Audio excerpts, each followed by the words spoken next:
Mumbai Tug brought to you by Sunny's World.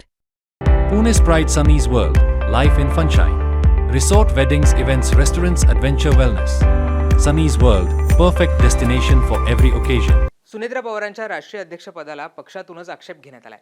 राष्ट्रवादीचे माजी राष्ट्रीय सचिव सच्चिदानंद सिंग यांनी हा आक्षेप घेतलाय.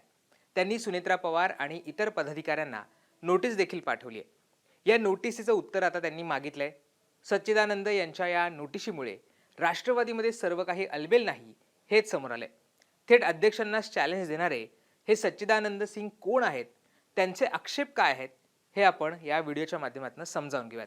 नमस्कार, मी राहुल, मुंबई तकमध्ये तुमचं स्वागत आहे. सुरुवातीला हे प्रकरण काय आहे हे थोडक्यात समजावून घेऊयात.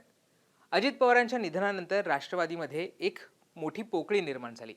अजित पवार हे पक्षाचे राष्ट्रीय अध्यक्ष होते. अजित पवारांच्या निधनानंतर राष्ट्रीय अध्यक्षपद हे रिक्त होतं. प्रफुल्ल पटेल हे पक्षाचे कार्याध्यक्ष होते.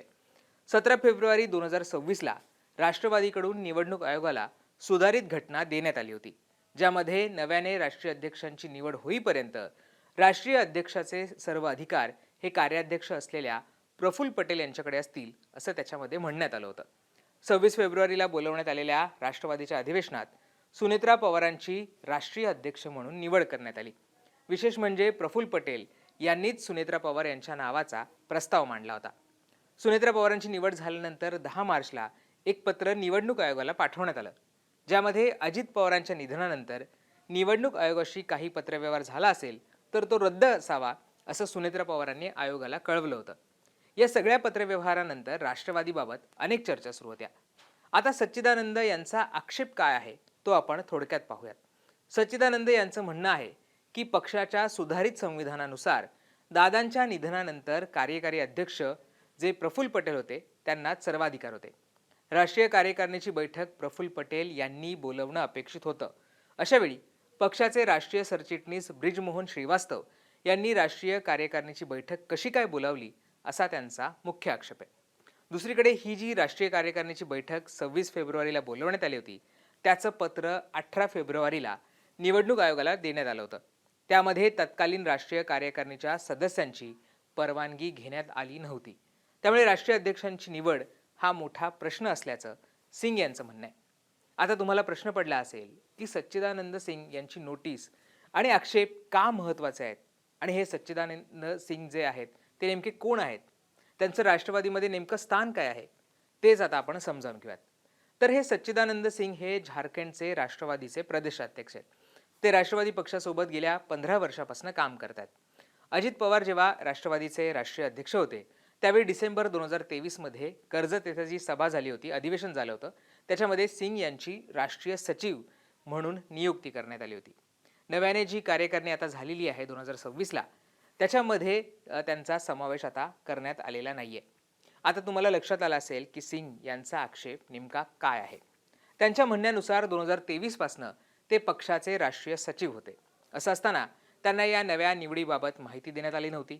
सच्चिदानंद सिंग यांनी ABP माझाला एक मुलाखत दिली, त्याच्यामध्ये ही नोटीस त्यांनी का पाठवली त्याच्या मागचं कारण सांगितलंय.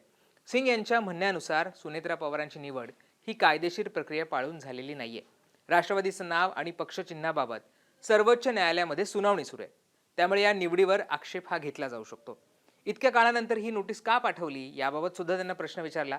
त्यावेळेस सुद्धा त्यांनी या सगळ्यामध्ये त्यांची माहिती दिलेली आहे. त्यांच्या म्हणण्यानुसार त्यांनी याबाबत आधीच पक्षाशी पत्रव्यवहार केला होता, परंतु त्यांना कुठलंही उत्तर हे पक्षाकडनं आलं नाही. दुसरीकडे उत्तर देण्याचा काळ हा आता संपलेला आहे आणि त्यानंतर त्यांनी ही कायदेशीर नोटीस पाठवलेली आहे. सुनेत्रा पवारांच्या अध्यक्षपदाची निवड ही कायदेशीर आणि पक्षाच्या घटनेला अनुसरून व्हावी अशी त्यांची मागणी आहे. पक्षाला वाचवण्यासाठी ही नोटीस पाठवल्याचं सिंग यांचं म्हणणं आहे. ते पुढे म्हणतात, राष्ट्रीय कमिटीची बैठक बोलावली नाही. या बैठकीत अध्यक्षांच्या निवडीबाबत निर्णय घेणं अपेक्षित आहे. त्याचबरोबर राष्ट्रीय कमिटीची सहीचं जे पत्र आहे ते सुद्धा इलेक्शन कमिशनला देणं अपेक्षित आहे. मात्र ते देखील दिलं नसल्याचं सिंग यांचा दावा आहे. जर पक्षाने उत्तर दिलं नाही तर आपण कोर्टात जाणार असल्याचं देखील सिंग यांनी जाहीर केलंय. कोर्टाला ही निवडणूक वैध आहे की नाही हे विचारणार असल्याचं देखील ते म्हणाले आहेत. त्यामुळे आता सुनेत्रा पवारांच्या राष्ट्रीय अध्यक्षपदाच्या निवडीवर थेट प्रश्न उपस्थित करण्यात आलाय. सिंग यांच्या नोटिसीला पक्ष काय उत्तर देतं हे पाहणं महत्त्वाचं असणार आहे.